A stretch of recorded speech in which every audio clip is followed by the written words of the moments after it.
औज़ुबिल्लाहिमिनश्शैतानिर्रजीम बिस्मिल्लाहिर्रहमानिर्रहीम अल्हम्दुलिल्लाहि रब्बिल आलमीन वस्सलातु वस्सलामु अला सय्यिदिल अंबियाइ वल मुरसलीन व खातमिन नबिय्यीन व अला आलिहि व अस्हाबिहि अजमईन। अम्मा बाद। प्यारा दोस्तो, ज़बान जे ख़तरे, वॾे हुअण ऐं चुप रहण जी फ़ज़ीलत जो बयान जारी आहे। अॼु अव्हां जी ख़िदमत में उन जो टियों हिसो पेश करे रहियो आहियां। हदीस शरीफ़ में आयो आहे त सवाइ नेकी जे कलमे जे ॿियनि ॻाल्हियुनि खां ज़बान खे रोकियो। हीअं करण सां बेशक तव्हां शैतान ते ग़ालिब थींदा। ॿियो फ़रमान आहे त अल्लाह ताला हर ॻाल्हाईंदड़ जी ज़बान सां शामिल आहे। पोइ जेको शख़्स का ॻाल्हि करे त उनखे घुरिजे त जेको हू चवे तंहिं ते अल्लाह ताला खां डिॼे। ऐं टियों कौल आहे त जॾहिं तव्हां ॾिसो मोमिन खे माठीणो ऐं वक़ार वारो त हिन जे वेझा थियो, छाकाणि जो हू हमेशह हिकमत याने ॾाहप जी तलक़ीन थो करे। हज़रत इब्न मसूद रदी अल्लाह ताला अन्हु थो फरमाए त हज़रत सल्लल्लाहु अलैहि वसल्लम जन फरमायो त आदमी टिनि क़िस्मनि जा आहिनि। हिकु गनीमत हासिल कंदड़ जेके अल्लाह ताला जो ज़िक्र था कनि, ॿिया आफ़तनि खां महफ़ूज़ रहंदड़ जेके ख़ामोश था रहनि, ऐं टियां हलाकत में पवण वारा जेके बातिल याने कूड़ियनि ऐं फज़ूल ॻाल्हियुनि में ख़ौज़ याने ख़्याल ऐं फ़िक्र था कनि। ऐं हिकु हदीस शरीफ़ में आहे त मोमिन जी ज़बान दिलि जे पुठियां रहंदी आहे। जॾहिं हू ॻाल्हाइणु चाहींदो आहे त पहिरियां ई दिलि में सोच वीचार कंदो आहे ऐं पोइ कुझु ज़बान मां कढंदो आहे। ऐं मुनाफ़िक़ जी ज़बान दिलि खां अॻे हूंदी आहे, जंहिं करे बिना सोचण सम्झण जे जेकी वणंदो अथसि सो बकी ॾींदो आहे। हज़रत ईसा अलैहिस्सलाम जन फरमाइनि था त इबादत जा 10 हिसा आहिनि। उन्हनि मंझां 9 हिसा चुप रहण में आहिनि ऐं हिकु हिसो माण्हुनि खां अलाइदगी याने दूरी अख़्तियार करण में आहे। ऐं असांजा नबी सगोरा सल्लल्लाहु ताला अलैहि वसल्लम जन फरमाइनि था त जेको घणो ॻाल्हाईंदो तंहिंजूं ग़लतियूं घणियूं थींदियूं, ऐं जंहिंजूं ग़लतियूं घणियूं थींदियूं तंहिंजा गुनाह घणा थींदा, ऐं जंहिंजा गुनाह घणा थींदा तंहिंखे दोज़ख वधीक वेझो थींदो। हज़रत अबू बकर सिद्दीक़ रदी अल्लाह ताला अन्हो वात में पथरियूं विझी छॾींदो हो, इन लाइ त ज़बान ॻाल्हाइण खां रोकियल रहे, ऐं पंहिंजी ज़बान ॾांहुं इशारो करे फरमाईंदो हो त हिन मूंखे ॾाढियुनि मुसीबतनि में विधो आहे। हज़रत अब्दुल्ला बिन मसूद रदी अल्लाह ताला अन्हो फरमाईंदो हो त कसम आहे उन ज़ात पाक जो जंहिंखां सवाइ ॿियो माबूद कोन्हे, ज़बान खां ज़्यादा ॿी काई बि शइ क़ैद में रखण जे वधीक लाइक़ु न आहे। याने ज़बान क़ैद में रखण जे लाइक़ु आहे, उनखे हमेशह क़ैद में रखिजे। हज़रत ताऊस रहमतुल्लाह अलैह फरमाए थो त मुंहिंजी ज़बान हिकु दरिंदो याने चीरे फाड़े खाइण वारे जानवर जे मिसाल आहे। जेकॾहिं मां हिन खे छोड़े छॾियां त मूंखे खाई चट करे छॾे। वहाब बिन मंबा रहमतुल्लाह अलैह हिकमत आले दाऊद में लिखे थो त आकिल ते वाजिबु आहे त हू ज़माने जो आरिफ़ याने पूरो ॼाणू, ज़बान जो हाफ़िज़ याने संभाले वठंदड़, ऐं पंहिंजी वज़ो याने रहण जे तौर तरीक़े में पूरो हुजे। हज़रत हसन रज़ी अल्लाह ताला अन्हो थो फरमाए त जंहिं पंहिंजी ज़बान न रोकी उन दीन खे न सम्झो।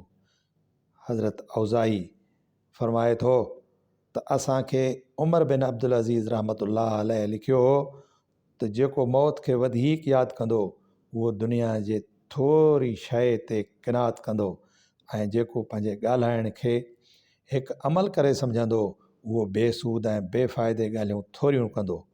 कन अकाबिरनि जो कौल आहे त सुकूत याने चुप मंझां इंसान में 2 ख़सलतूं पैदा थियनि थियूं। हिकु त हुन जो दीन सलामत थो रहे, ऐं ॿियो हू ॿिए जी ॻाल्हि तमामु चङी तरह थो सम्झे। मुहम्मद बिन वासे रहमतुल्लाह अलैह मालिक बिन दीनार खे फरमायो त माण्हू खे ज़बान जी हिफ़ाज़त करणु रुपयनि ऐं पैसनि जी हिफ़ाज़त करण खां वधीक मुश्किल आहे। हज़रत हसन बसरी रदी अल्लाह ताला अनो रहमतुल्लाह अलैह तो फरमाए त अमीर माविया रदी अल्लाह ताला अनो जी मजलिस में ॿिया माण्हू ॻाल्हाए रहिया हुआ मगर आनफ बिन कैस चुप कयो वेठो हो। हज़रत माविया रदी अल्लाह अनो हिन खां पुछो त छा अव्हां कुझु नथा कुछो? जवाबु ॾिनई त जेकॾहिं कूड़ थो ॻाल्हायां त ख़ुदा जो ख़ौफ़ थो थी ऐं जेकॾहिं सच थो चवां त तव्हां खां डपु थो लॻे, तंहिं करे चुप में आहियां।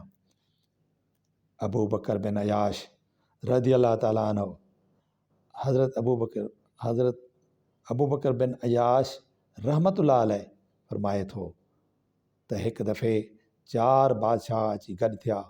हिंद जो बादशाह, चीन जो बादशाह, फारस जो बादशाह ऐं रूम जो कैसर। उन्हनि मंझां हिकिड़े चयो त जेकॾहिं मां ॻाल्हाए विहंदो आहियां उन ते मूंखे पछताइणो पवंदो आहे ऐं जेका ॻाल्हि गुफ़्तगू में न आणींदो आहियां उन लाइ मूंखे का बि पशेमानी करणी कान पवंदी आहे। ॿिए चयो जॾहिं मां को कलमो ज़बान मंझां कढी विहंदो आहियां त मां हिन जे अख़्तियार हेठि अची वेंदो आहियां ऐं हू मुंहिंजे कब्ज़े में न रहंदो आहे मगर जेसीं उहो कलमो मूं न ॻाल्हायो आहे तेसीं हू मुंहिंजे अख़्तियार में हूंदो आहे ऐं मां हिन जी गिरफ़्त खां बचियलु रहंदो आहियां। टे चयो त मूंखे अहिड़े ॻाल्हाईंदड़ ते ई ताजुब थो लॻे जो जेकॾहिं उहा ई ॻाल्हि उन ते मोटाई वञे त उनखे ज़रर पहुचाए यानी नुक़सानु पहुचाए ऐं जेकॾहिं न मोटाई वञे त को फ़ाइदो न ॾे। चौथे चयो त मां जेका ॻाल्हि न ॻाल्हाई आहे उनखे हटाइण जी वधीक ताक़त थो रखां मगर जेका ॻाल्हि मां ॻाल्हाए चुको आहियां उन खे हटाए या न टारे नथो सघां। मंसूर बिन अल मोतमर रहमतुल्लाह अलैह जे हवाले में लिखियो आहे लिखियो अथनि त इशा यानी सुम्हण जी नमाज़ खां पोइ 40 वरहनि ताईं को लफ़्ज़ न ॻाल्हायो हुअईं। अहिड़ी तरह रबी बिन ख़सीम लाइ चवनि था त 20 वरहनि में का बि दुनिया जी ॻाल्हि कान कई हुअईं। जॾहिं सुबुह थींदो तॾहिं ही दरवेश मस कलम ऐं काग़ज़ जो परचो पंहिंजे भरिसां रखे छॾींदो हो। जेकी कुझु ॻाल्हाईंदो हो उहो काग़ज़ ते लिखी छॾींदो ऐं शाम जो पंहिंजे नफ़्स खां उनजो हिसाबु किताबु वठंदो।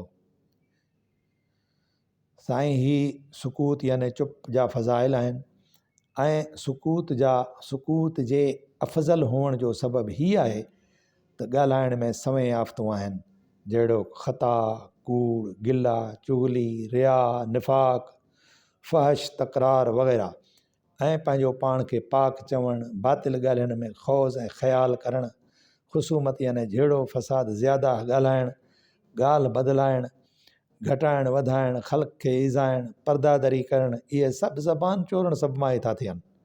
ज़बान खे चोरण पोरण में का दिक़त कान थी थिए, दिलि खे मज़ो थो अचे ऐं इंसानु पंहिंजी तबियत ऐं ॿियो शैतान हिन खे भड़काईंदा था रहनि ऐं अहिड़ा मिसाल तमामु थोरा आहिनि। जेको ॻाल्हाइण जो आदी हुजे उहो ज़बान खे अहिड़ी तरह कब्ज़े में रखे जो जिते हू ॻाल्हाइणु चाहे फ़क़ति उते ई ॻाल्हाए ऐं जा ॻाल्हि हू बयानु करणु न चाहे उनखां बाज़ रही सघे। छाकाणि जो इहो मालूम थियणु ॾाढो ॾुखियो आहे त कहिड़ी ॻाल्हि बयानु करण जे लाइक़ु आहे ऐं कहिड़ी न आहे। अहिड़ी तरह ॻाल्हाइण में ख़तरो ऐं ख़ामोशी में सलामती आहे। इन करे ख़ामोशी जी फज़ीलत में ज़्यादा लिखी वञे थी। असां सवाइ सुकूत मंझां ही बि फ़ाइदा आहिनि त अहिड़े इंसान जी हिमत हमेशह जवान ऐं माण्हुनि में हमेशह उनजी हैबत क़ाइमु थी रहे ऐं ज़िक्र फ़िक्र ऐं इबादत लाइ हिन खे हिकु वॾी फ़राग़त मुयसरु थी थिए। दुनिया में ॻाल्हाइण जे आफ़तनि खां छुटकारो थो मिले ऐं आख़िरत में उनजे हिसाब किताब खां रूह आज़ादु थो रहे। अल्लाह ताला क़ुरान शरीफ़ में थो फरमाए त मा यल्फ़िज़ु मिन क़ौलिन इल्ला लदैहि रक़ीबुन अतीदुन। हू यानी इंसान को बि कौल वात मंझां कढे ई नथो त अॻे ई हिन वटि उन कौल जे दर्ज करण लाइ नकाबान तयारु वेठो आहे। सुकूत जे फज़ीलत लाइ हिकु ॿियो अक़ली दलील बि ॾाढो उम्दो ऐं बयानु कयो वियो आहे। उहो ही आहे त कलाम चइनि क़िस्मनि जो थो थिए। पहिरियों उहो जंहिंमें ज़रर ई ज़रर हुजे, यानी नुक़सान ई नुक़सान। ॿियो उहो जंहिंमें नफ़ो ई नफ़ो हुजे। टियों उहो जंहिंमें नफ़ो ऐं ज़रर ॿई बराबरि हुजनि। ऐं चोथों उहो जंहिंमें न नफ़ो हुजे न ज़रर। इन सूरत में पहिरें क़िस्म खां त चुप करणु निहायत ज़रूरी आहे, ऐं टें क़िस्म खां बि छाकाणि त उन में हर वक़्तु इहो अंदेशो आहे त मतां ज़रर नफ़े खां वधी किथे वधी न वञे। चोथें क़िस्म जे कलाम में रुॻो वक़्तु ज़ाया करिणो थो पवे, ऐं इहो हिकु वॾो नुक़सानु आहे। पोइ ॻाल्हाइण जे लाइ फ़क़ति ॿियो क़िस्म ई वञी रहियो, ऐं सारे कलाम मझां चइबो त रुॻो चोथों हिसो ॻाल्हाइण जे लाइक़ु आहे, ऐं टिनि हिसनि में सुकूत ई बहितरु आहे। मगर इहो चोथों हिसो बि ख़तरे खां ख़ाली न आहे, छाकाणि जो उन में के पोशीदा आफ़तूं जहिड़ो के रिया, तकल्लुफ़, ख़ुदपरस्ती, ज़्यादा गोई, गिला, चुगली वग़ैरह बे इख़्तियार अहिड़ी तरह मिली थियूं वञनि जो ॻाल्हाईंदड़ खे उन्हनि जो पतो ई नथो पवे। इन करे ॻाल्हाइण मझां हर वक़्तु ख़तरो आहे। जेको शख़्स ज़बान जे आफ़तनि खां असांजे ॾिनल तफ़सील मूजिबि आगाह थी वेंदो, उहो क़तई तौर ते सम्झी वेंदो त हुज़ूर नबी करीम सल्लल्लाहु अलैहि वसल्लम जन जो फरमाइण त जंहिं चुप कई तंहिं छुटकारो हासिलु कयो बिल्कुलु सही आहे, ऐं इहो हिकु अटल फ़ैसिलो आहे। ऐं इहो बि सम्झी वेंदो त ख़ुदावंद करीम असांजे हुज़ूर नबी करीम सल्लल्लाहु अलैहि वसल्लम जी ज़ात आली सिफ़ात खे हिकमत यानी ॾाह जा बेभा मोती ऐं जामे कलमात इनायत फरमाया आहिनि। हर हिकु लफ़्ज़ में कटे कटे मोती भरे छॾिया अथनि, ऐं समुंड खे कूज़े में बंदि कयो अथनि, सवाइ कन ख़ासि उलमान जे। हज़रत सल्लल्लाहु अलैहि वसल्लम जे कलाम मुबारक जे नुक़्तनि ऐं बारीकियुनि खे ॿियो को बि नथो सम्झी सघे। त मुंहिंजा साईं, ही तव्हांखे ज़बान जे मुतालिक़ जेका आहे सो माठि रहण जूं फज़ीलतूं तव्हांखे ॿुधायूं आहिनि। इंशा अल्लाह ताला ईंदड़ क़िस्तनि में तव्हांखे ज़बान जूं आफ़तूं हिकु हिकु करे ॿुधायूं वेंदियूं। वमा अलैना इल्लल बलागुल मुबीन।